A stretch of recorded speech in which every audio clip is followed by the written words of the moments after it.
Esther chapter number 8. Ngizocela sifunde noma singaqala verse number 3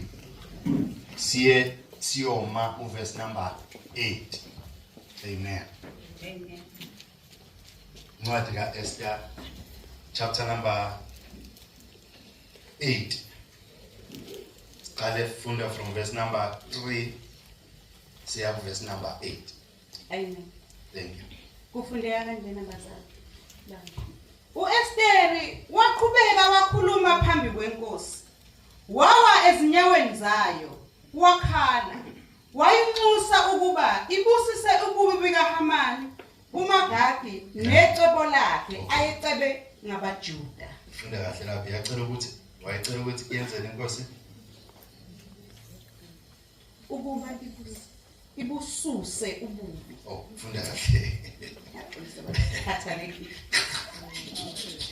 Amen. uEsteri waqhubeka wakhuluma phambi kwenkosi. Wawa ezinyaweni zayo, wakhala. Wayinxusa ukuba ibususe ububi bukaHamani, uMagagi necebo lakhe ayelicebe ngabaJuda. Inkosi yamelulela uEsteri intonga yegolide. Wayesesukuma uEsteri, wema phambi kwenkosi. Wathi, uma kukuhle enkosini, noma ngifumene umusa phambi kwayo, noma lento ilunge phambi kwenkosi, uma ngithandeka emehlweni ayo, makulotshwe ukuba zibuyiswe izincwadi zamacebo kaHamani, indodana kaHamedata, uMagagi, azilobe ukuba bachithwe abaJuda abasezifundeni zenkosi. Ngokuba ngingakubuka kanjani okubi okuyakufica isizwe sakithi, noma ngingakubuka kanjani ukuchithwa kwezihlobo zami na? Inkosi uAshveroshi yathi kuEsteri inkosikazi nakuMordecai umJuda, bhekani, nginike uEsteri indlu kaHamani, yena bamphanyekile emthini ngokuba wabeka isandla sakhe kubaJuda. Kepha lobani nani ngabaJuda njengokuhle emehlweni enu egameni lenkosi. Nikunamathiselise ngendandatho yenkosi ngokuba umbhalo obhalwe Uyaphila. Khuluma ngalo namhlanje usiyale ngalo. Usifundise ngalo, siqinise ngalo, sisole. Sasibulisa uKristu ngezwi lakhe egameni likaJesu. Amen. Amen. Hallelujah. Amen. La bazalwane sifunda khona iBhayibheli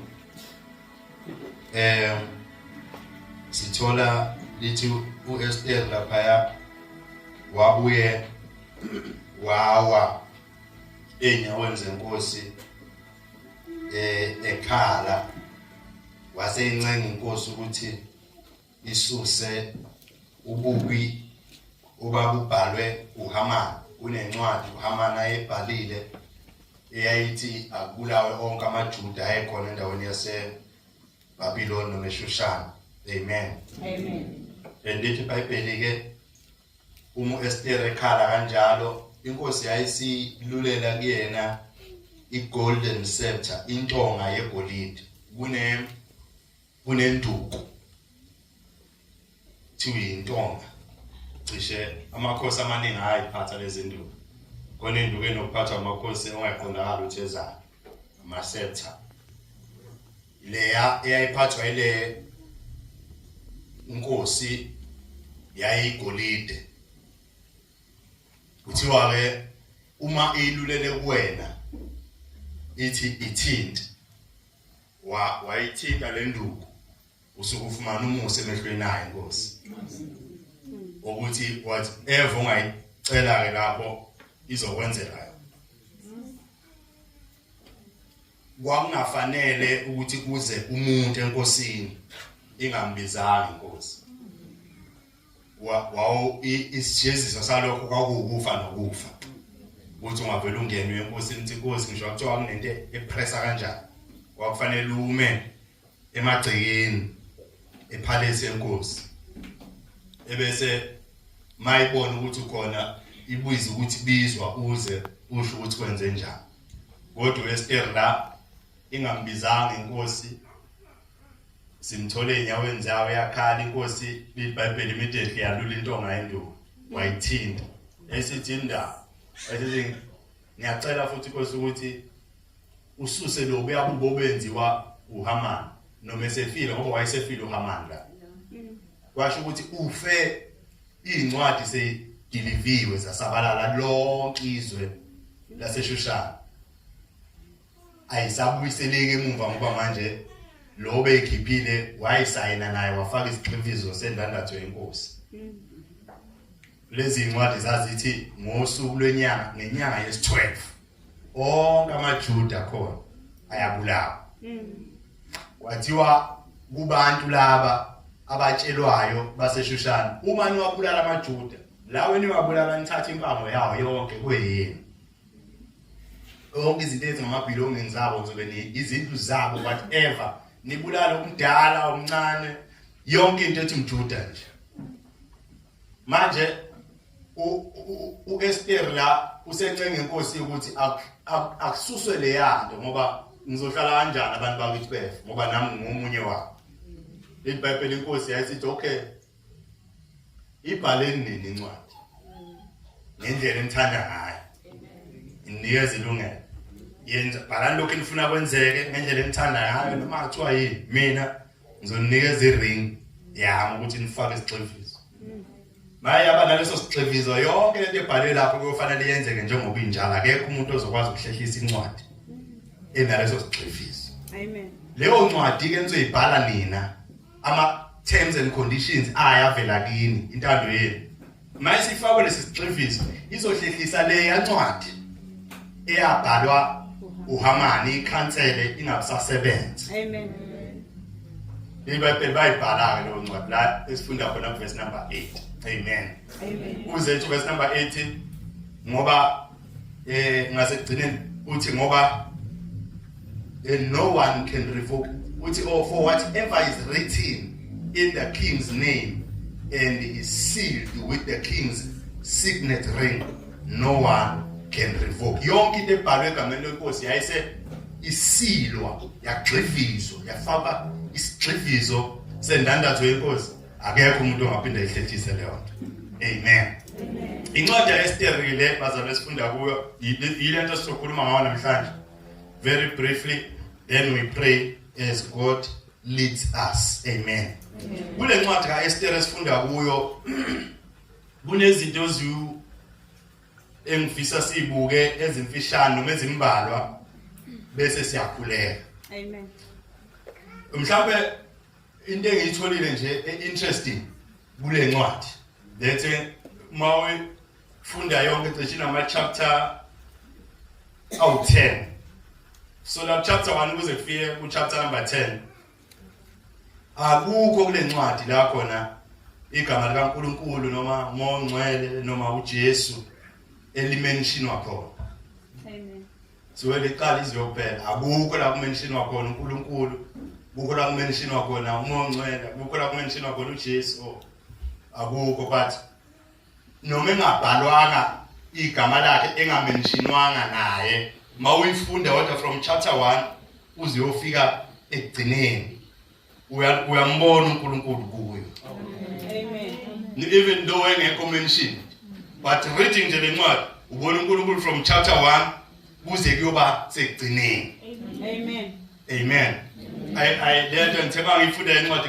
ngathi ayile iyangithinta ukuthi this is what njengebandla likaNkulunkulu we should be portraying outside there ilento kufanele njengebandla likaNkulunkulu abe siyayiveza ngaphandle not ukukhuluma kakhulu ukuthi ngumzalwane ngisindisiwe egameni likaJesu no kuhle but without imisebenzi efakazela lokho it is pointless because imajority yabantu namhlanje abathi bangamaKristu noma bangabazalwane bakusho ngomlomo izenzo zabo kodwa ziyaphikisana nayo yonke into abayisho ngomlomo wabo but la alimentionwa ngisho igama lakhe uNkulunkulu kodwa his sin uyabonakala kuyo yonke lento eyenzeka kule ncwadi amen amen this should be our last kufanele impilo zethu ngabe zinje akufanele impilo yethu njengomuntu kaNkulunkulu njengomzalwane Christian ukuthi ingavezi uNkulunkulu wakho, ingavezi amandla akhe, ingavezi izithelo zakhe kukho konke okwenzayo, kodwa umlomo nange attire ngesuit ne2 piece whatever name it, umzakalo ophelele mayiqhamuka lapha, kodwa izenzo ziphike. No, akufanele kube kanjalo. Amen. Now le ncwadi ke bazalwane yenzeka 50 years after incwadi uchapter 1 wencwadi kaEzra. Kwincwadi kaEzra sithola uCyrus ekhulula abantu ethi kubantu bonke, ngoba abantu bebekade bethunjiwe abakaJuda besendaweni yaseBhabhiloni. Mabethunjiwe lapha babekade bethunjiwe uNebukadnezar. Nakubona abantu nenkosi uJehoyakhini ona uNebukadnezar wafika wathatha wonke uJuda, wadiliza ithempeli, wa-vandalize iJerusalem. Wayesehamba nempahla yonke, izitsha zaphakathi waya nazo eBhabhiloni. Now iBhayibheli ke bahlala lapha for 70 years. Kunabantu eBhabhiloni abazalwa ekuthunjweni, bakhula khona bazi ukuthi ekhaya kulapha, ngoba ngesikhathi befika lithi iBhayibheli mawufunda kwincwadi kaJeremiah, mabefika lapha ekuthunjweni kwaba nabaprofeti abavuka ngaphakathi uJuda, bathi uNkulunkulu uyasikhipha la, uNkulunkulu uthi siyaphuma le ndawo, ngeke sihlale ngakho ningaze nenzeni hlalani nilindile, siyaphuma maduzana. Bekhuluma ongasiki. uNkulunkulu wakhuluma noIsaya wathamba utshela abantu ukuthi ayikho leyo nto, bezukuphuma la, bazohlala iminyaka yo70 lapha, abalimi bakhe izindlu, bazalane bande, bebe isizwe bezinze kule ndawo ngoba basazohlala lapha. Amen. Bible uJeremiah wathi my prophet aleso prophet kwangathi uthi usho wrong, ngoba usho ukuphambana nenyama yabo abantu. Bafuna ukubuyela back bona la bethu abade beqhamuka khona. Bona uNkulunkulu uthi no nisazohlala la. Sometimes kuye kube nzima ukukhuluma kaNkulunkulu noma ukufuna ukuthi uNkulunkulu akhulume. Ethi manje eqale ekhuluma uNkulunkulu lento ekhuluma iphambane lento ubuyicabanga nobuyifisa ukuthi yenzeke. Ukhona umuntu owathi ekhonza uNkulunkulu kahle ethi baba ngicela ungikhiphe la, ethi baba no usazohlala lapho for 70 years. Imagine there are people abafa lapha besahlezi lapha. Kwazalwa abanye abantu khona lapha. Bakhula bengalazi iJerusalem ukuthi kwakuyindawo enjani. Bakhula la bazokuthi bona thina singabala sizalelwe la, ikhaya kula, amasimo asekhaya kula, kanti sekuthunjweni. In other words baze baba comfortable ekuthunjweni kwabo. Amen. Now the Bible uEzra ke noma ufike ezoveza lapho nasekufika iminyaka yo70 uNkulunkulu egofuza inhliziyo yale nkosi yayisibuza ngaleso sikhathi uCyrus. Yathi bonke abantu abakhona la ezweni, ngoba lithi iBhayibheli wayibusa kwakuyi-empire le Persian Empire, umbuso wamaPeresiya. Lo mbuso wePersian Empire wasuke eIndia uze uyofika eTopia. Zonke lezo zizwe zayidliwe umbuso wamaPeresiya. Amen. Babethumba izizwe labantu bekhipha abantu bakwaJuda kaJuda beyothumba esinye isizwe onye indawo, bethathela abantu ababathumbe ngapho beyobahlalisa lapha bethathela ababathumbe ngabe bezobahlalisa eShushani, babe ovizwe libethumbe lonke kungelapho. Kunama province awu 127 lo ayibusa phezukwa uCyrus. Imagine 127 provinces ayewaphethe kuyizwe lakhe lonke. Wamebeza kodwa ngalo nyaka we70 sekufika isikhathi sokuthi abantu bekhishwe bebuyele emuva, wathi uNkulunkulu uthe ufambani niyomvusela iJerusalem. Bonke umuntu ofuna ukuhamba akahamba buyele emuva le eJerusalem anaqhamuka khona laba abafuna ukuhamba beyokhandela uNkulunkulu ithempeli lakhe. Leli iBhayibheli kodwa kwangaphoqi lokho ayikusho. It was i-offer ukuthi lo ofuna ukuhamba. Kwase ukuthi kunabantu abazalelwe la abangayazi iJerusalem. Asebe-established la bathi I know thina sahamba thina sizohlala la. uJuda bewuJuda impela bahlala basala bangahamba. Abanye babuyele emuva bafuduka bayosebenza umsebenzi wokuvuswa kwethempeli, kodwa abanye bahlala baba ngama residents permanent akuleya ndawo yaseBhabhiloni. Ngikhona bazalwane. Amen. LeBhayibheli ke mase behambile abantu beye lapho laba abanye yilana kubhala khona lencwadi ngesikhathi 50 years after bahamba abantu. Sekuphele 50 years manje laba behlezi la. LeBhayibheli ke kuvela ama characters kule ncwadi awu5 mawuyifunda nje abalekile. Inkosi uAhasuerus le, kube iQueen uVashti, kube uMordecai, kube uEsther, bese kuba umuntu okuthiwa uHaman. uHaman lo oshiwo la inzalo noma i-descendant yenkosi yama-Amaleki u-Agagi. Ngesikhathi sikaSawuli eseyinkosi, uNkulunkulu wathi buye hambo destroyer onke ama-Amaleki, udestroye nemfuyo yawo yonke into ngecokele phansi ngenkemba kungasani nokothe. Niyakhumbula bazalwane? uSawuli into yamlahlisa ngoNkulunkulu ukuthi yena wafike wadestroya bonke abantu. Wayese ethatha inkosi uAgagi wangayidestroy, wayithatha wayicaptureish. Wayesethatha lemfuyo eyayinonile wahamba nayo lemfuyo wabuya nayo eza kwaIsrael. Ma efika uSamuel kuye umprofeti uthi Sawuli uthi ngiyenzile yonke into uNkulunkulu athi ngiyenze. Uthi phela ukukhala ngikuzwa yini? Uthi abantu bathathile lezi inkomo ukuthi sizohlabela uNkulunkulu eGilgal. Wathi uNkulunkulu kanti uncamela iminikelo engathi akancameli nokulalelwa na. Wenzeleni okurong? uNkulunkulu manje ukulahlile umbuso ususile kuwo. Lithi wakhala uSawuli wathi hayi mayethi uyaphenduka uyahamba uSamuel wambamba ngengubo phela yadabuka ingubo kaSamuel. Wayesethi nje ukudawulela ingubo noNkulunkulu udawule kanje umbuso wakho kusona namhlanje.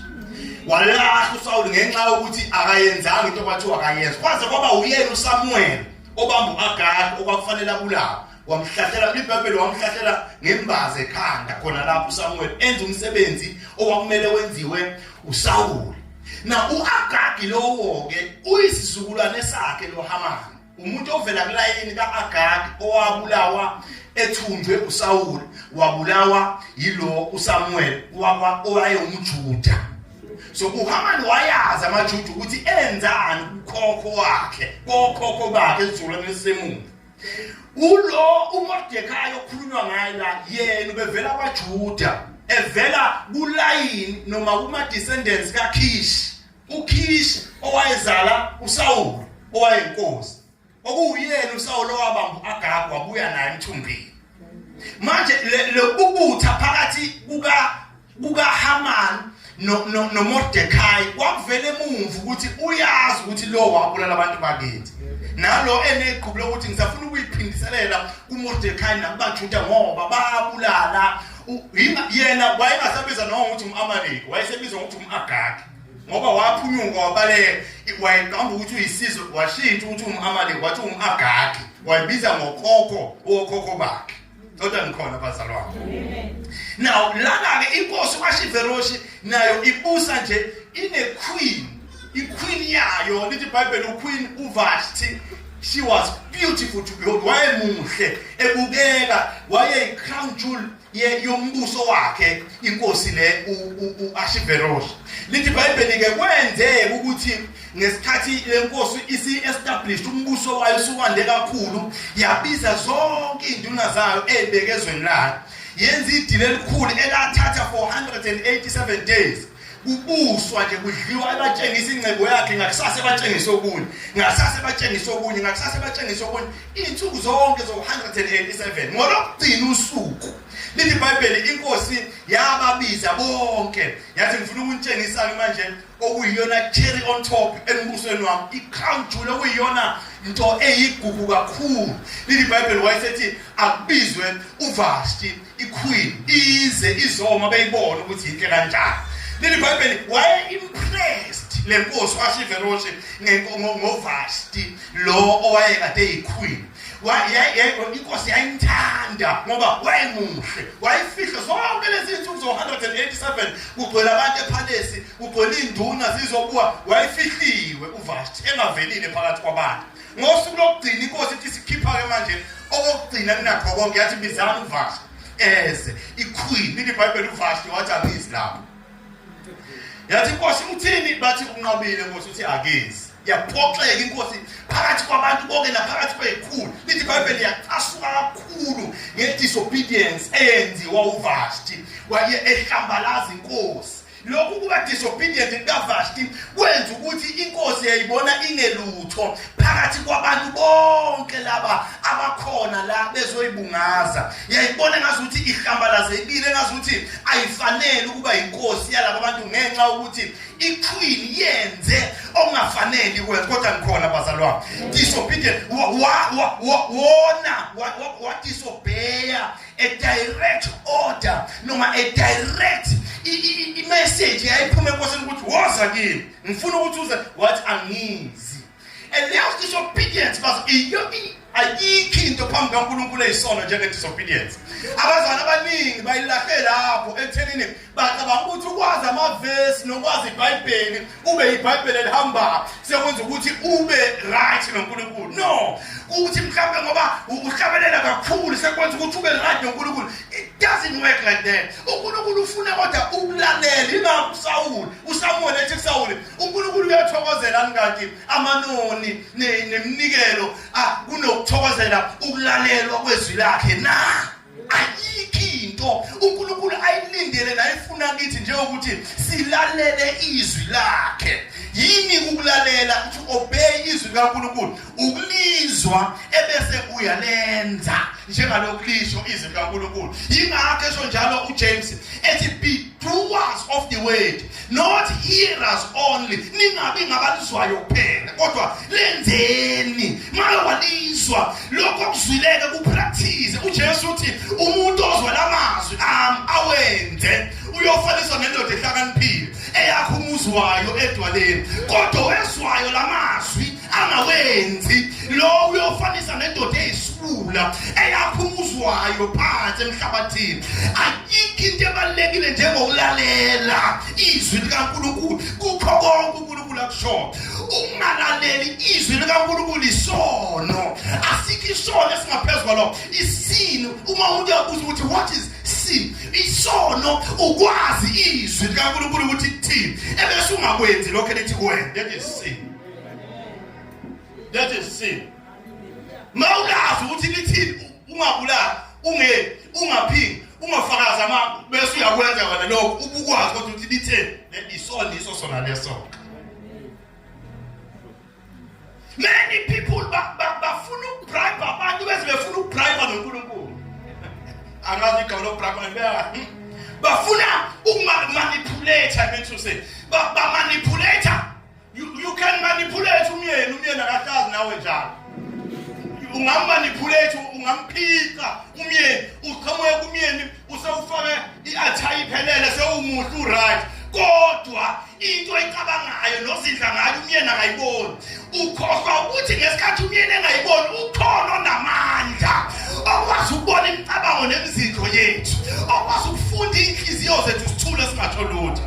Ingakho mayibhala uTimotheo uPaul ebhala uTimotheo ethi Timotheo kuthalela ukuyiveza uthembekile kuNkulunkulu isebenze singamana amahloni esahlukanisa kahle izwi leqiniso.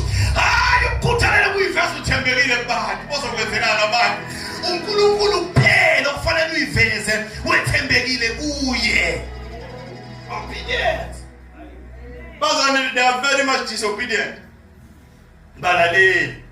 You can't substitute ukulalela ngomnikelo. Ngisho unganikela 20 million akwazi ukuthi kungakhava ukuthi awulalelanga. Disobedient. Mwaba yabantu. Wena mhlanje sikhona sonke la imajority yabantu they are very much disobedient. They are not doing lokho izwi elithi abakwenza. They know. Bayazazi. Bazazi. LiBhayibheli uVashti lo wadelela wangeza. Yathi inkosi ngenze njani? Bathi abaseduza inkosi lento lemakwayiyeka manje yaphunyuka manje. Onke amakhosikazi ngoba ngesikhathi inkosi yenze lo mcimbi lomngaka nayo uVashti lithi iBhayibheli ngapha wayenze owakhe umcimbi namakhosikazi alamadoda agcolela. Athi amadoda lento makwayiyeka manje inkosi uzofaka lo moya kumakhosikazi ethu sonke lo muntu. Amakhosikazi ethi azi ukuthi awezokulalela amadoda. Ngakho ke please akaxoshwe lo muntu manje ukuze bonke bezokwazi ukuthi umuntu ongalaleli uyaxoshwa. Njalo uNkulunkulu axoshwa uSawuli amlahla iBhayibheli naye inkosi yathi mlahleni mkhipheni ngaphandle wasikuthwa umqhele wegolide ekhanda lakhe. Same time wadimotha from being a queen waba umuntu ongelutho ngenxa yokungalaleli. Wa same time inkosi iBhayibheli kwehla ukucasuka kwayo mayisimkhiphini yaba right kuhamba isikhathi inkosi yabuya yamkhumbula babona labo ukuthi ayinkosi izombuyisa lo muntu bathi hayi inkosi okungcono akuthunyelwe kulo lonke izwe lakho kusukela eIndia kuze kufike eTopiya kulande onke amatshitsha akhona ezohlaliswa la ePalace for a year elungiswa enikezwa amafutha okugcoba enikezwa amaperfume ukuthi ayiqhole asuleka azabe after unyaka onke lenkosi uzokhetha kuye ozoba yiqueen yakho kwasho ukuthi yonke lento yenzeka nje lapha ya emagcekeni enkosi kunomuntu ohlala khona hayi ngoba engenalo ikhaya wayenekhaya kodwa manje njalo ekuseni mayivuka kwakhe ezohlala emagcekeni enkosi uMordekhai owayengumJuda uMordekhai wayengumJuda isikhathi sakhe sonke wayesichitha emagcekeni enkosi ekuseni ebonakala semasangweni enkosi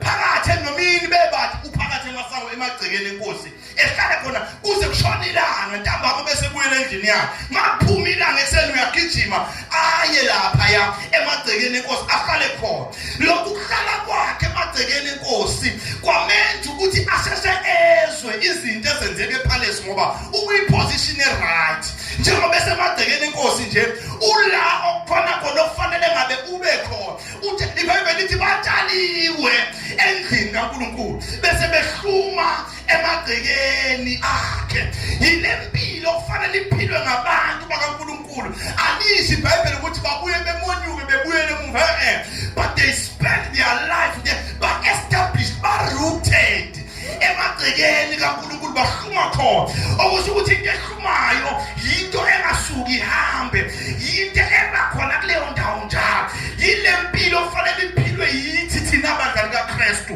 kufanele siphile impilo yokuhluma emagcekeni enkosi bahluma kwipresence yenkosi uthi noma usemsebenzini kodwa uthi mina ngihlume emagcekeni enkosi bakuzwa ngani ngoba mawungena emagcekeni enkosi awungeni nje lithi iBhayibheli ngenana emasangweni akhe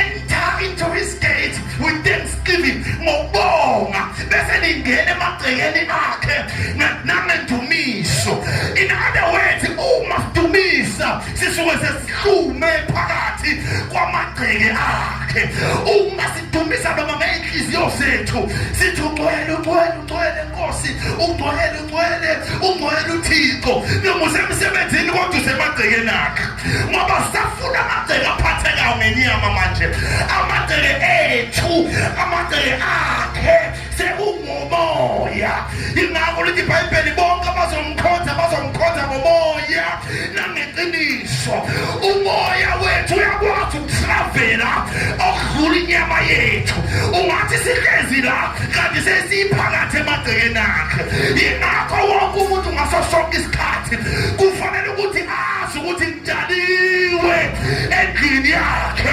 ihlumile emagcekeni akhe angisuki khona uthi uDavide wasendulo kunye ngicelile futhi khona ngiyafuna ubangihlale endlini kaJehova zonke insuku zokuphila kwami ngibuka ubuhle bethempeli lakhe bayahluma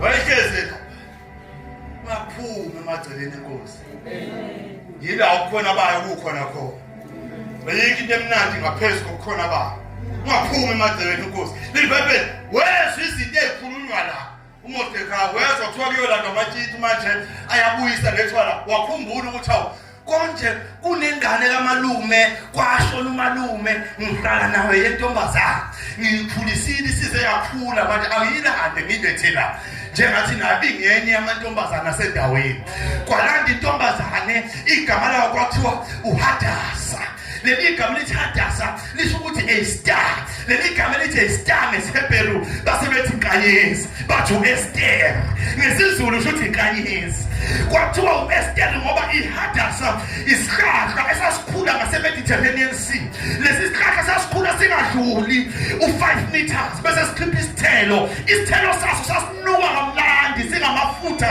anuka mawuthi uyasibuka isithelo saso sasifana nenkanyezi base bemqamba uEsther ngale fruit bathi Hadasa.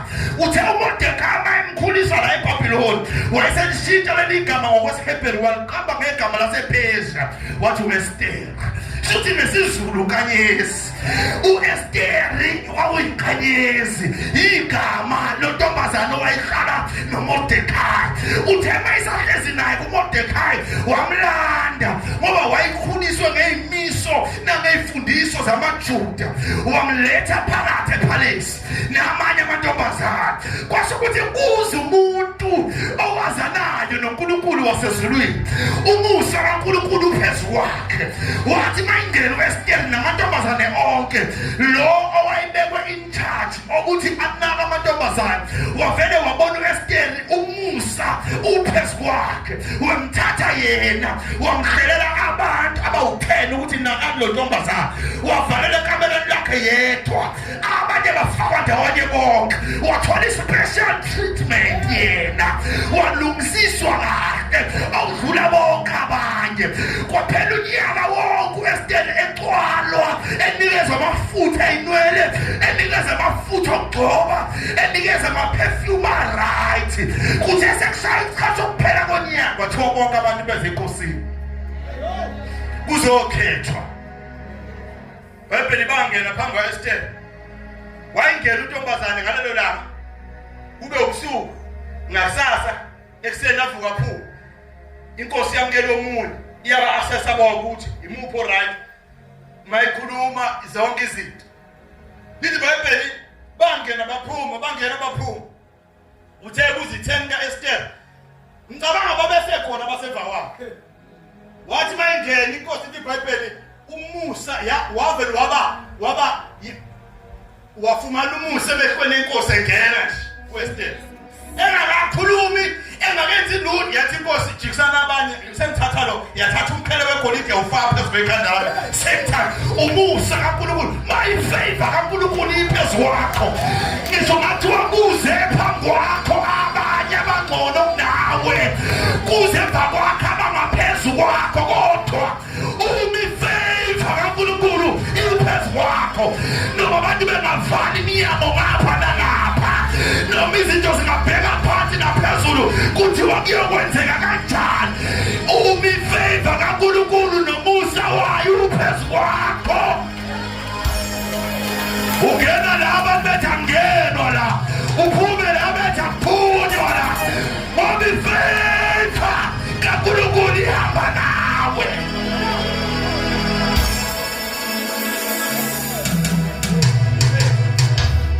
My favor nje iphezu kwakho. Ayikho ngama phambi kwakho. Ayikho ngama phambi kwakho. Nangu Israel ephuma eGibhithe ifavor kaNkulunkulu ihamba nayo. Lazama ulwandle ukuvala kwasho ukuthi kuze abantu befavor. Lahawuleka ukuma phambi kwabo labuyela emuva ulwandle bawela emhlabathini omileyo. Ifavor kaNkulunkulu mayiphezu komuntu noma ngavala ngemgoqo yensimbi. Lithi iBhayibheli ugqobo likaNkulunkulu luyaphula imgoqo yensimbi. Favor yonado kufanele uyinxanele namhlanje favor kaNkulunkulu.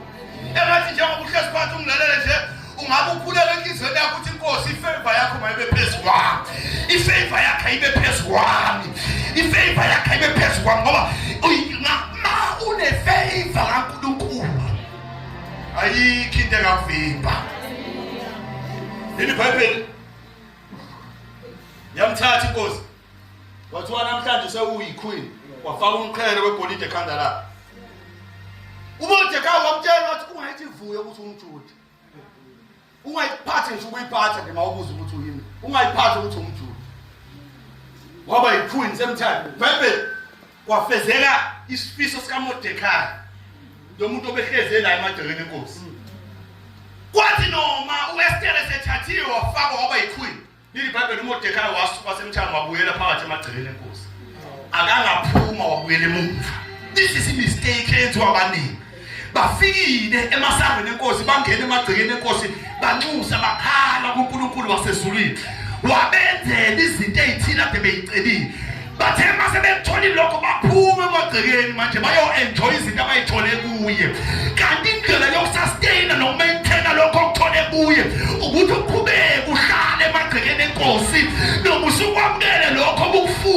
kuyo ungabuyele emuva. Ungabuyele emuva. Hlala emagcekeni. Be rooted. Tshalwa laphaya. Noma usithole konke ukudinga, tshalwa laphaya. Yonke into etshaliwe ayiveli isuke wasibona isihlahla nosambe siqhuma isiyoqhuma kwanye indawo ngeke usibona. Singathibala sidomule umuntu. Utshaliwe wena endlini yenkosi, uhluma emagcekeni nayo. Ungasuki. uModekhayi wabuyela khona wayohlala khona walinda ke. Uthe sakhe sibona uModekhayi. Wezwa amadoda amabili ayikade esondelane nenkosi kakhulu. Ediscuss udaba. Uthi lenkosi siyayibulala. Eyibophela amanqine enyathi. Uthi inkosi sizoyibulala kanje. Utho iBhayibheli babecasukile ngesenzo senkosi esingashiwo. Bathi siyayibulala namhlanje. uModekhayi washo ukuthi lento uyayizwa ngoba usendaweni right. Masinyane wathatha lo daba liphuthumise enkosini kunabantu lapha inkosi abaseduze kwakho abathe ungabathembi bafuna ukubulala ngibazwile bethi bafuna ukubulala.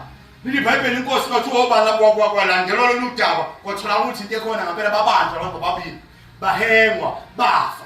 Masinyane kwakhona indoda yayiqala njalo iseduze nenkosi. Yayiphethe ibhuku eli-empty. Ibhala zonke izenzo ezenzeka osukwini. Uthe makwenzakala nje yakhipha ibhuku lawo yabhala. Yathi kwakhona izithenjwa ezimbili zenkosi. Zabophela inkosi amanqine enyathi. Zafuna ukuyibulala. Umuntu othile wayehleze emasangweni enkosi. Wezwa ngalo daba wazwa report. Igama lakhe kwakuModekhayi. EngumJuda.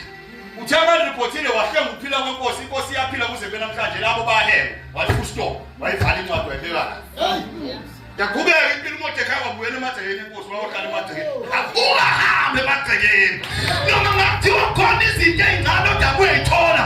Ungaphumi emagcekeni. Hlala emagcekeni ngoba wena ungokhona emagcekeni kuyi-presence.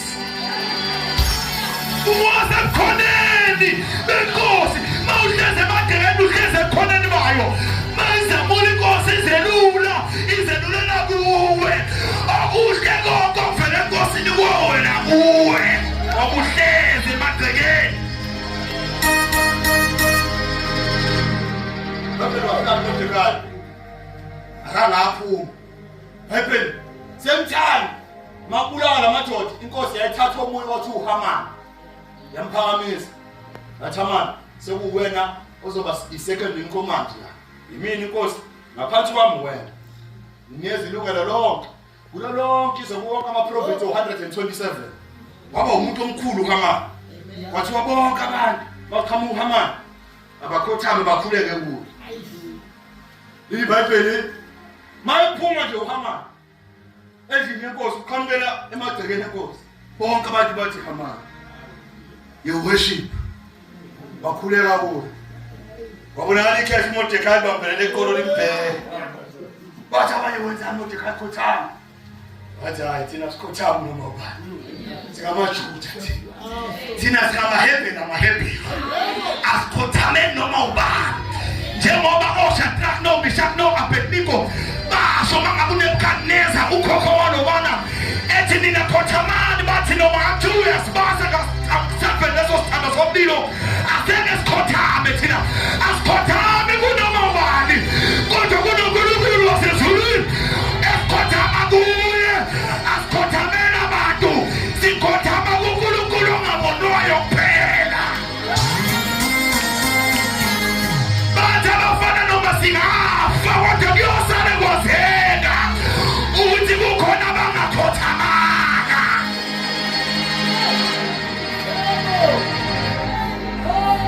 Washo ukuthi uModekhayi akasakwazi ukubeka ngembaba ngoba bangabantu bokuhamba ezweni labantu. Wathi thina singamaJuda kuwusiko lethu ukuthi asikhothamele umuntu.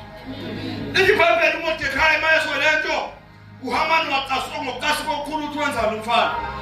Waphuma ephatheka bonke abantu bekhothama.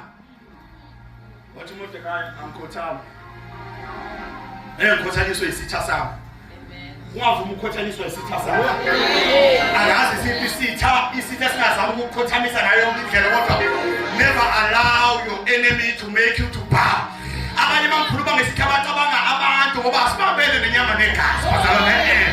kodwa sibambene nempi yomkhathi namandla ubuyama nababusi bakulesikhathi nababusi baleso sikhathi esizayo. Asibambene nabantu kodwa kunemimoya ezabukhothamisa abantu. Baphila behamba abantu bekhothanyiswa izifo, bekhothamiswa inhlupheko, bekhothamiswa ipoverty, bekhothamiswa isafa ukuhluzwa, belahlekelwa abathandiweyo babo, bekhothanyiswa izo zonke izinto ezama ukubenza bekhothame. Ungavumi ukukhothama. Umusathane ngaletha mahaba amasu. Ujobo wanqaba ukhothama wathi Nkosi iphile, ukuthathwa yonke into. Wathi Nkosi iphile, Nkosi ithathile alibovu igama lakhe. Wangafuna ukunika icredit uSathane. Ungavumi ukukhothama. Khothamiswa ukuthi bakhebile. Ulesikhathi sokudlala. Ukuthi bathe umubi. Usukhotheme ngase ngiyeka le. Ayi lesikhathi sokudlala. Khothamiswa indlala. Baningi abantu namhlanje bahambe bayokhothama egubhini ngenxa yendlala. Bafuna ukhothama iningi bathi thatha le ndenda Nkosi banamanga abantu basenkingeni kumanje. Baningi abahambile bayokhothama. Siyathokoza semakhosi. Bakhothame endaweni ewrong ngenxa yendlala. Ungavumi ukhothama noma kuthiwa ukufa nesifo sesikubeka unyawo emqaleni. Jathi noma ngafa kodwa kuyothiwa ukhona ongakhothamanga. Akwazi ukukhothama. Nikhothaniswa ukuthi izinto ayihambi ngendlela emfuna ngayo enyameni yabeke. Akubuke emuva mbali uNkulunkulu akwenzile emuva. Ngithi uma uJehova ubeke nathi uNkulunkulu akasho manje. Kuningi angenzele khona kunalokho angakenzeli khona. Akhothame. Ngoba amaRomani namkelanga umoya wokuthunjwa ukuthi nibe ngamagwana. Kodwa namkela umoya womntwana. Elisho ngayo lithi Abba Baba. Mawuqhubeka wehlala lo verse number 18 uPaul Paul ethi ayiconsider ukuthi lezi inhlupheko zamanje ayinakulinganiswa nenkazimulo ezokwaphulwa kithi. Mawuya ko verse 38 ethi ngiyakholwa na ukuthi nakufa naphila nayingelosi ethi nababusi namandla athi naphakama athi nakuthula athi nokukhona athi nokusayongeke kube namandla okhothamiswa ibandla. Ungavumi ukukhothama. Ukhothanyiswa izinto nje. Mawufunda ngabaseKorinte uPaul uthi siyacindezelwa xa zonke kodwa sinyingeka, siyaqakeka ethi kodwa sidibani, athi siyazingelwa kodwa sidelwa, athi siwiswa phansi kodwa sibhujiswa, ngoba sithwele njalo emzimbeni wethu ukufa nokuvuka kweNkosi uJesu. Asidakali. Ungavumi ukukhothama. Refuse.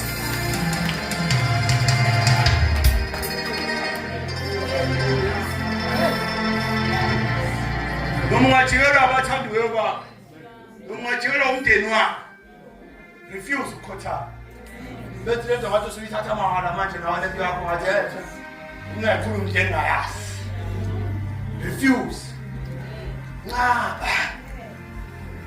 Sathi ukhothama uyokoma ijananda nje ngenxa ukuthi izinto ayihambi kahle. No. Sithi ikhanda wazi la. Uyayifaka intweni ukhothama ngenxa yesimo.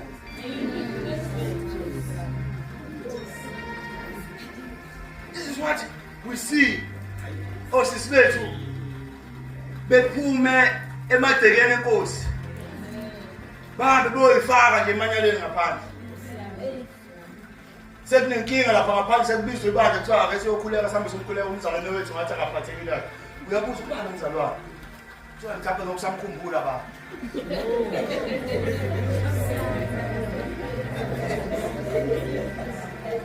Sesele ngekhoma empetheni sekukubi. Lo muntu uhambe yena wayoyifaka. What's this thing happening? Khothamiswa ukubona abantu. Khothama nawe bel khothama. avuma ukhothama iBhayibheli uModekhayi wanqaba ukukhothama kaMama yamphatha kabi lento kaMama lo muntu uyadelela wahamba uHamani wayemzini wakhe wafika wakhuluma nomkakhe kuthi bonke abantu bayamkhothama uModekhayi uJuda kuphela angazi benze njani umuntu wathi umkakhe mhene wathi usho kanje leli gama labalihle mayilizwe uHamani lisho umkakhe labalihle uthi ngampela umuntu bangamhenge ungarathi wayesethi kodwa angingabulali yena kuphela ngoba bakhona abanye bawuhlobo lakhe kulo lonke izwe lenkosi angihambe ngenkosini ngiyocela enkosini ukuthi kubulawe bonke abantu abangamaJuda ngoba banomthetho ophambana nomthetho wenkosi kufanele izwe lisazi bazalwa ukuthi umthetho wethu uyaphambana nomthetho wethu akufanele umthetho wethu uhambisana nomthetho umthetho wethu uhambisana nomthetho wethu kunenkinga lapho awukwa uma ngizonconywa isidakwa sithi mina ngingasonta lo mfundisi ukuthi kunenkinga kimi umthetho wami futhi uhambisana nomthetho wesidakwa angikwazi ukunconywa umuntu ongathi thu ethi hayi yabona lo mfundisi ngingasonta ke umuntu ongamazi uNkulunkulu kusho ukuthi ubona izinto ezifanayo kimi naye kunekela nebona ubumnyama nokukhanya ayihlangani lezi zinto banqabo Paul noSila intombazana lokuthi laba ngamadoda kaNkulunkulu laba shumela indaba ezinhle kwasho ukuthi isangoma lesi babe uPaul waqasuka wathi wena phuma buye waphuma umoya omphazamisayo intombazana Bhayibheli yathi le angiyenkosini Nkosi la ezweni lapho kunabantu abakhona kulo lonke kusukela le eNdiya kuze kufike eTopini bangamaJuda umthetho wabo uyaphambana nomthetho wakho Nkosi akubhala incwadi Nkosi ukuthi laba bantu ngonyanga yesi-12 kusukela manje bayabanjwa bonke bayanqunywa bayabulawa ungakhathazeki Nkosi mina ngizoyikhokhela leyo project wena agenda uHamani serious yathi Nkosi usho kanje wathi ngizoyikhokhela mina Nkosi leyo project ungayikhiphi imali yakho imali ezokhola uthola lapho ngizoyithatha futhi ngiyifaka engcebeni yenkosi yathi Nkosi lihle leli gama nayi ndandoda bhala incwadi ngokuthanda kwakho uyifaka isigxivisi ha Bhayibheli uHamani wayibhala incwadi ukuthi ngenyanga yesi-12 lonke abantu abakhile eShushani ngesikhathi esithile ngosuku oluthile dumelana wonke abantu abangamaJuda nibanquma nibabulala nithatha impahla yabo nithatha impango yabo odinga ukuchaso asho wafaka isigxiviso senkosi zaphuma incwadi zahamba incwadi kwasho ukuthi kunendoda ehlala emagcekeni yayizwa le Bhayibheli yahamba endlini uModekhayi ephatheka wafika wakhumula ingubo zakhe washintsha manje igiya ngoba ebona ukuthi nesitha sishintsha indlela esiza ngayo manje akakwazi omubi ukuthi akanyusa ilevel wena uqhubeke ngelevel elo vele uzogwinya kodwa bona impezayo ukuthi iza ngayiphi level ushintsha igiya nawe lithi Bhayibheli walahla phansi ingubo zakhe uModekhayi wagqokeza amasaka waphuma endlini yakhe ebemeze ekhala ebheke emasangweni enkosi wafika waguqa phansi emasangweni enkosi wakhala kusukela ekuseni kwaze kwasemini ekhala ezilile Bhayibheli enemy is like a flood God will raise a standard against him but the problem abantu uNkulunkulu mayeresist standard abafuna ukuresist standard bafuna ukuremain kwi-comfort zone awukwazi ukuhlala kwizone eyodwa kwilevel eyodwa usathane shintsha indlela zokusebenza uzowa uyobaba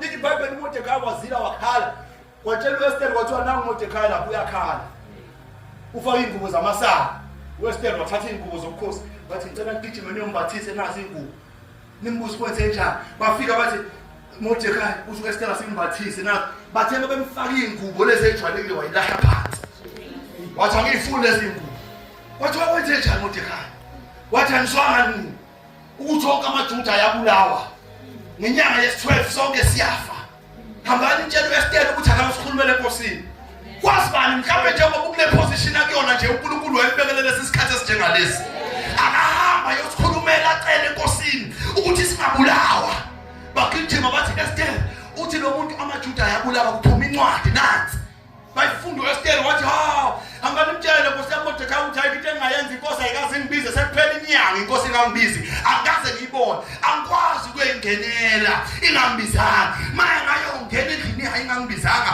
ngiyobulawa nokufa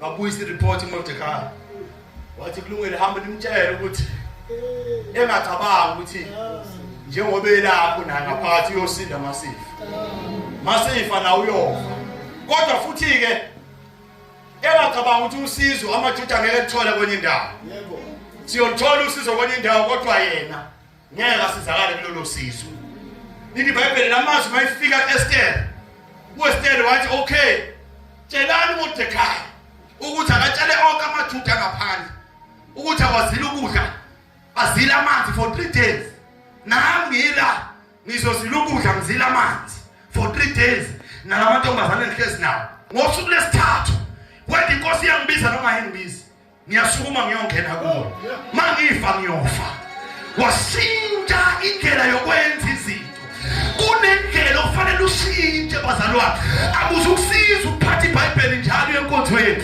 kunezimo engafuni lokho kunezimo engafuni nje umkhuleko ugcwela uphuthu namadombolo eswini kunezimo ezifuna ukuthi kudlulisitsha ubekeceleni ukudla ubekeceleni umbhede ubekeceleni ukutofozela ulale phansi ecansini uyeke impahla zakho zangalokusho ukhale kuNkulunkulu wakho usho okusenhlizweni yakho uzile ukudla bafana basafast manje bale uze ngmenyezele esontweni ukuthi kuyafast bekhale ngoshukela bekhale ngalokho nalokho hlezi benezathu yingakho izinto ezinye zingenzeki empilweni yakho ayikho isacrifice oyenzela uNkulunkulu ukanjalo qala unyaka uziyophela alukho usuku lawakho angifuni ukuthi insuku alukho usuku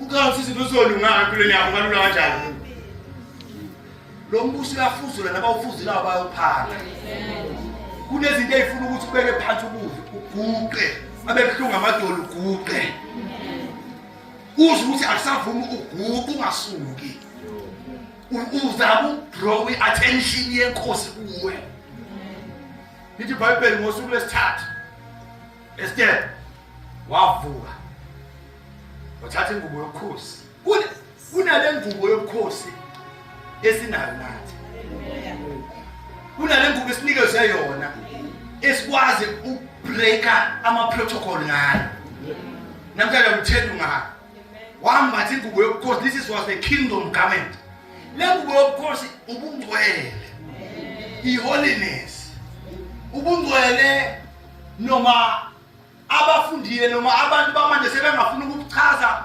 ngokuthi ngendlela yabo esiyutha inkanuko zenyama yabo kodwa iqiniso limile ukuthi ubungcwele ukwenza izwi likaNkulunkulu noma ungathi sangcweliswa ngoKristu thina uKristu uyesithola kuyingcwele awukwazi ukuthola ubungcwele kuKristu ube kodwa wenza izinto eziphambana nezwi lakhe holiness uphila a righteous life live right character yikho uNkulunkulu ayibheka umuntu njenge character uthi David ngoDavid ngithola umuntu wenhliziyo yami omfunayo ngenhliziyo yakhe icharacter mawuphila impilo engcwele umbatha ingubo yobukhosi buka uthi uNkulunkulu mayitshela leya ndodana yaphakama uJuda wonke esikhathi noJehoshaphat wathi lalela nonke Juda noJehoshaphat uthi uNkulunkulu zihlelele ningali kuyena zihlelele kodwa bese nibeka phambili abahlotshiswe ngani yobona ukuthi izokwenzakala holiness abantu bamaqhinga bathi nogwatsho ikhundla kakhulu namasu namanga namhlanje usho lokho kusasa usho lokho mawusuphambi kwakho usho lokho nje ukuze aphume eduze kwakho kokungcwele la holiness it is to live right philiphile efunwa uNkulunkulu leli bible ngosuku lesithathu wambatha lenkosi washona phakathi namagceke enkosi wadlula wayofika eminyango wenkosi wase uphusha umnyango ihlezi inkosi ehlala iBhayibheli inkosi yayihlezi esihlalo senkosi yamangazwa yilo muntu ovula umnyango kungashiwo ukuthi ngena thema ivusa amehlo inkosi yabona uEsther umbathi ngokhosi ithi iBhayibheli same time inkosi imbona wafumana umusa emehlweni enkosi yalula intonga yamkhomba ngentonga yayo yegolide lithi iBhayibheli uEsther wasondela wayithinta yathi Esther ufunani uzokwenzelwa khona manje shona noma uthi ufuna uhafu ombuso uzonikezwa wona wonke yini oyifunayo wathi Esther inkosi yami mangifumene umusa emehlweni akho cela ukuthi inkosi yami ize kimi iphathe uHamani kunedile engibalungiselelo namanje lathi inkosi kulungile Hamani asambele wadliwa waphuza yayisithi inkosi yini oyifunayo Esther shona ufuna uhafu inkosi ngizokunika wona manje umbuso wonke lo uhafu wawo ngakunika wena manje wathi Esther ngicela ukuthi Nkosi yami mangifumene umusa emehlweni akho uphinde ubuye kusasa uze kwelinye idili uphathele uHamani futhi lo ngizobe sengisho lapho uthini ngidinga yathi inkosi kulungile Hamani kusasa siyazaka sizodla Hamani nawe bona emkhulu kubo bonke abantu ade bengamenywa yiqueen kumenywe yena nenkosi wakubona kuyi-honor enkulu lo waphuma la endlini yenkosi ejabule ukukadeka nenkosi nequeen thema iphuma bonke abantu bathi you worship manje uyabheka nango Mordecai uyambuka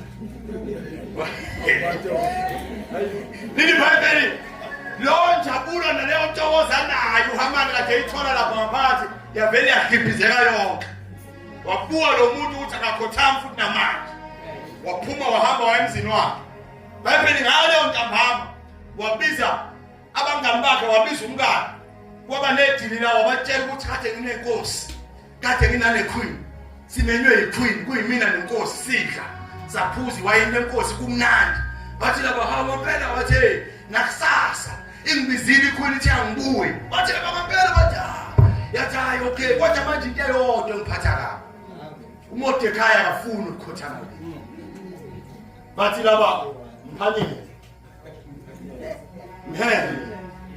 khanda manje igcobe iphakeme la uzomhenga khona manje busuku wabizwa iBhayibheli eligama labalihle wathiwa kusasa kusenje wena mawuvuka into yokuqala oyicela enkosini before ungene kuleso sidlo leso cela ukuhenga uHamani uMordecai wabona ukuthi lihle leli gama kwaphunywa khona ngaleso sikhathi kuwe mahlathini igawula igcobo kwazi okhanda igcobe iphakeme amagalosi la azohenga khona akhandwa ubusuku bonke kukhanda ngakho bamkhandela losuku uMordecai inkosi ngale ithi yalala ukuthonga kufika inkosi sabathe iyaphenduka embhedeni yahlukumezeka kwangafika ukuthonga yasabathe inkosi ngenxa ukuthi kunabantu abasongoza amaceba angekho right ngomuntu ohlala emagcekeni enkosi kwaphela ukuthonga enkosini yathi hayi akunaki ukuthonga yabiza inceku zayo yathi anilandi incwadi omculo nivele ningifundele noma yini kwalanda incwadi yemihla ngemihla yabekwa phambi kwenkosi wavula kuze ebusuku unjalo waqala ekuqaleni konyaka wafunda izinto ezenzeka wahamba nabo kwaze kwangaba kuyasi impela kuthese kuyose ekuseni wafika kuleli ikhasi wathi kunamadoda amabili ayeseduze nenkosi ahlanganisa itulo lokubulela inkosi kwazi ukuthi kunomuntu ongumjuda uMordecai igama lakhe ohlala emasangweni enkosi walithatha udaba waletha enkosini kwahleka ukuphila kwenkosi ngenxa kaMordecai laba babili babulawa futhi sophyathi inkosi imanga awuqala phansi wathi kunomuntu ongumjuda uMordecai wenza okuhle inkosi enzela wena kodwa kenzelwanga lutho kwangathi inkosi namhlanje ngakhumbula okuhle nje noma kodwa owake wakwenza ukwenzela yona ngoba make yakhumbula kodwa kuhle kukhona ezokwenza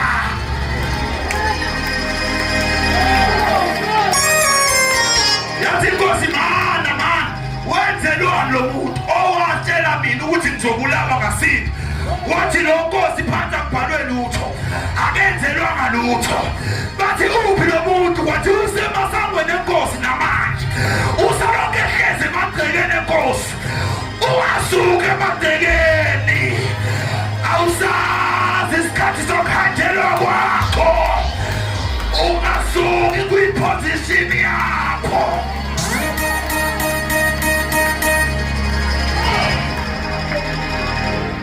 Ngisho umoya ombuso uyavukela ungayishinda wena. Ungasuke emasangweni, ungasuki nasemagcekeni enkosi. uMordecai kuthema ngabe inkosi ibuza ukuthi uphi lo muntu bathulapha emagcekeni. Kwasho ukuthi selisile vele. Ithi inkosi mayithi yofuna ifuna ukubona ukuthi uba usemagcekeni. Yathi uba nomuntu osemagcekeni. Kwasho ukuthi ngene uHamani. Semsefisiyeni uyangena uzobe ukujama la. Kwathiwa sibona uHamani yathi bizangena. Wabiza uHamani. Wama phambi kwenkosi. Wathi Hamani, mana ungakafuni ukuthi uHamani awumtshela. Yini enzela umuntu inkosi ethokozile ngaye efisa ukumbonga.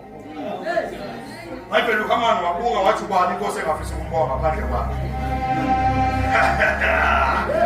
Yabuza umbuzo inkosi yathi yini engenzelwa nje umuntu yamasi igama la inkosi ethokozile ngaye efisa ukumdumisa. uHamani wabuka wathi akekho umuntu ngaphandle kwakhe. Wathi hayi inkosi lo muntu lo kufanele ambathise ingubo yobukhosi eyake yambathwa inkosi. Agitshezwe ehashini lobukhosi eligitshelwa inkosi. Ebese phambi kwakhe kuba khona umuntu oyisikhulu senkosi ohambe memeza ukuthi wenzelwa njalo umuntu inkosi ethokozile ngaye. Lithi iBhayibheli inkosi yathi sheshisane wena Hamani. Hamba uyothatha ingubo uthathe ihasu ulanda uMordecai umgibeze ehasini umbathise ingubo ebese wena uhamba phambi kwakhe nizungeze lonke indlu nedolobho laseShushani. Kwabonakala uHamani ekhanda inyembezi ehambe etwenzelwa njalo umuntu othokozile ngaye inkosi. uMordecai eqoqobela ihashi wagibela ihashi lenkosi ngoba efumana umusa. Engathi inkosi ngakhumbula kodwa wakwenza okuhle. Noma ngabe kuthiwa sewenza okungakanani okubi empilweni yakho kodwa ngathi namhlanje ngakhumbula kodwa nje. Ingibuza ukuthi wenzelwani? Umbuzo wakho wawuthola yini? Wenzelwa njalo umuntu inkosi ethokozile ngaye.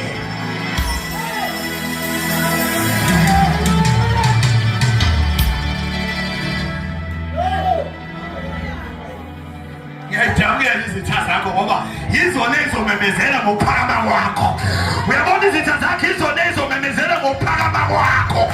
Ziyathanda ithandi kodwa yize ziyotshela abanye ukuthi uNkulunkulu umphakamisile lo muntu. Bese siyamcindezela simbona usengaphezulu. Wenzelwa njalo umuntu inkosi ethokozile ngaye. Ngijabula mina laba abayibiza ngezitha zakhe. Ngijabula nabantu abayibiza ngezitha zakhe abathi bona bayizitha zakho. Ngoba thina sazi ukuthi sinezitha zabantu kodwa kunabantu abathi bayizitha zethu. Ngizokutshela namhlanje ebusuku ukuthi labo bantu basehlasweni bazokhala inyembezi ngalokho uNkulunkulu azokwenza namhlanje.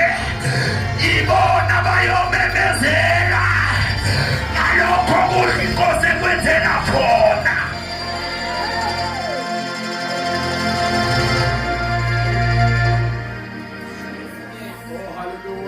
iBhayibheli uHamani uthe mayibuya nehashe ezongena ePalace. uMordecai ehlezi phezulu akazi asho lutho kuye uMordecai. Wayithulela. Kodwa uthe maye uMordecai ehashini. Lithi iBhayibheli wabeka ingubo leyo ukhosi nehashe lenkosi ade etshelekile. Wabuyela emagcekeni. Akangasuki emagcekeni. Ungasuki emagcekeni. Ngisho ngathiwa seyikwenzela okukhulu kangakanani inkosi kusekhona okunye okungaphezu kwalokho. Suke emagcekeni. Batshaliwe endlini yenkosi. Bayahluma emagcekeni. Izonjalo incwadi yamaHubo ithi bayahluma emagcekeni njengesulu. Thina sihluma emagcekeni enkosi. Si-rooted kuye. Athi uPaul anyway libosiwe lengasuke emagcekeni. We present. Kodwa uHamani washiya asilenkosi. Wakhohlwa nokuthi ubezocela ukuthi kubulawe uModekhayi. Waphuma ekhala. Embozi ikhanda lakhe. Ihlazo liphe kwakhe. Wayongena emzini wakhe. Wafika umkakhe wathi wabuya masinyane. Kwenze njani? Wathi lo muntu usemxhaphaze kakhulu. Inkosi iphakamise ngaphezulu kwami. Kade ngihambe ngimemeza lonke izwe leli. Engivele phekwe ihashi. Efake ingubo zenkosi. Bathi laba basendlini. Batshela uHamani bathi Hamani uma lo Modekhayi osuqale manje ukuwa phambi kwakhe descendant yamaJuda ngeke uzunqobe against lo muntu uzowa nokuwa phambi kwakhe. Uma lo muntu osuqale manje ukuwa phambi kwakhe ungakambulali evela emndenini wamaHebheru ngeke unqobe uzowa nokuwa phambi kwakhe. Leli Bible bathebe samtshela lawo magama kwangene igijimi ivele enkosini. Zathi inkosi yami Hamani, inkosi yakucela nequeen balile wena. Wakhumbula ukuthi konje sinedi. Bible waphuma masinyane uHamani esule inyembezi ebheke edilini. Wafika wahlala phansi. Badla nenkosi nequeen waphuzwa. Yathi inkosi, "Nkosikazi, yini ufuna ukwenzela yona?" Wathi uQueen, Nkosi yami, mangifumana umusa emehlweni akho. Ngiyacela ukuthi singabulawa nabantu bakithi. Ububo obukhulunywe ngathi nesitha sethu sifuna ukusiqeda izweni lakho. Ayingenzeki lento.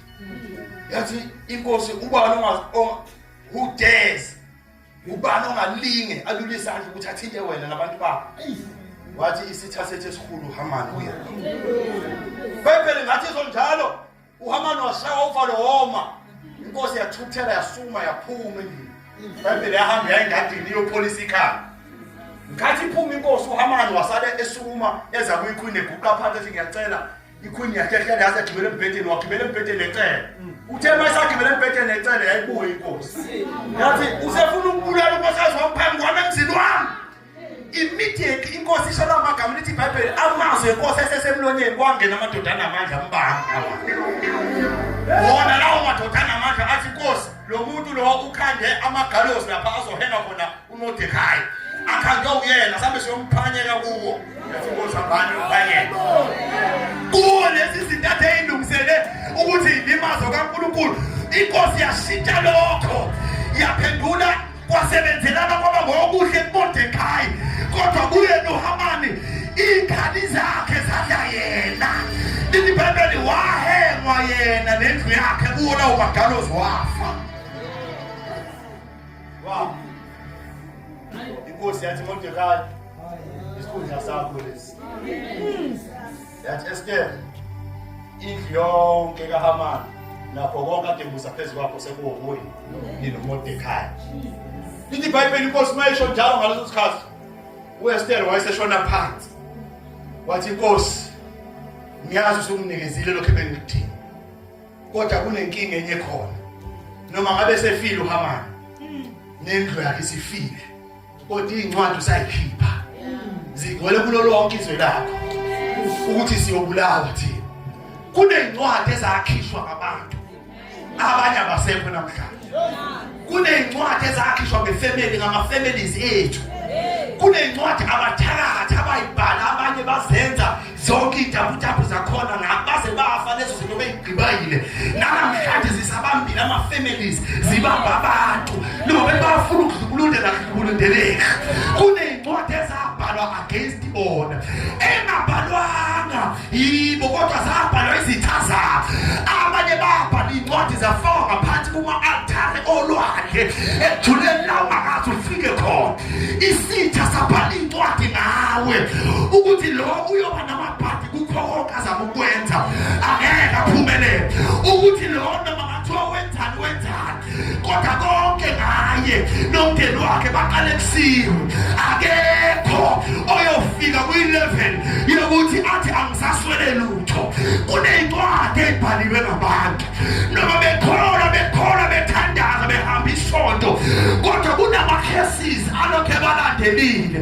incwadi ebhaliwe. IBhayibheli yabhalwa ngelinye ilanga, yabhalela uDaniel, yabhala incwadi. Weza uDaniel ukuthi seyisayiniwe, wakhuphuka, wangena ekamereni eliphezulu, wavula amawindo, wabhekisa eJerusalem, wakhuleka kathathu ngosuku, ngoba incwadi zibhaliwe. Uma isithi asibhale incwadi ngempilo yakho, awunawo amandla wena okuyihlekisa. Ngisho ungazenza ukuthi unenkani, ekugcineni uyofa ubulawa incwadi yabhalwa isitha ngawe. Uyedwa kuphela okwazi ukususa leyo ncwadi. Kunenye incwadi ecelwa manje u-Esther, uthi Nkosi, ngicela kubhalwe enye incwadi ezohlekisa leya ncwadi. Angiyazi incwadi yabhalwa ngawe, yabhalwa ngomndeni wakho, yabhalwa ngabathandiweyo bakho, kodwa kunenye incwadi namhlanje ebusuku okufanele uthole isigxivizo sayo. Leyo ncwadi leyo izoba ngokwama-terms and conditions akho. Kuzoba yilokhu wena okufunayo ngendlela ofuna ngayo. Sabhalelwa yona incwadi, zonke incwadi yamacala eyayisimangalela, eyayi-against thina, eyayithi asilahlwe, yayiphezu kwekhanda lethu, kodwa wehla evele ezulwini, waba umuntu ebantwini, wahamba phakathi kwabantu, wabanjwa, wanikela ngomhlane wakhe, wathi bhaleni lale ncwadi yokuhlekisa zonke incwadi eyimelene nabantu bami. Bayibhala ngo-inkobovu, bemshaya igazi lakhe laba u-Inkli, obhala incwadi efuna thina. Incwadi yamacala yabethelwa kanye naye, layelenga kwasethiwa nina-ke ngemvimbo yakhe sephilisiwe. Kunenye incwadi ebhaliwe namhlanje, ibhalelwe wena nami ukuthi masiza kuye. Incwadi yamacala, incwadi yenkaleliso, incwadi yonke emelene nathi, incwadi yezifo iyadatshulwa, kodwa incwadi emiliyo, incwadi yaseGolgotha eyabhalwe eGolgotha, kwazamazama umhlaba, kwaqephuka amadwala, izembo zethempeli zadabuka, sesiye enkosini ngaso sonke isikhathi. Incwadi esabhalelwa yona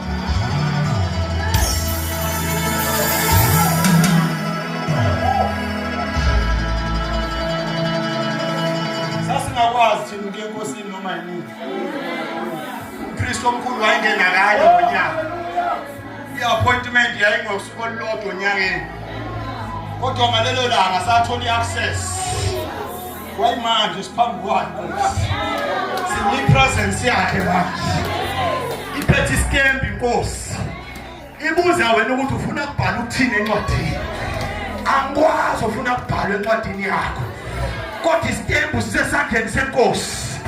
Inkosi namhlanje isithumile kule ndawo yakwamsane ukuzofaka isigxivizo encwadini ezobhalwa ngabantu abafuna ukukhanselwa izinto ey'thile empilweni yabo.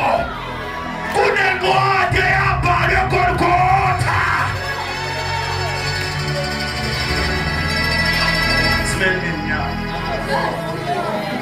Incwadi yamacala simangalela, wabethelwa naye uJesu Baba.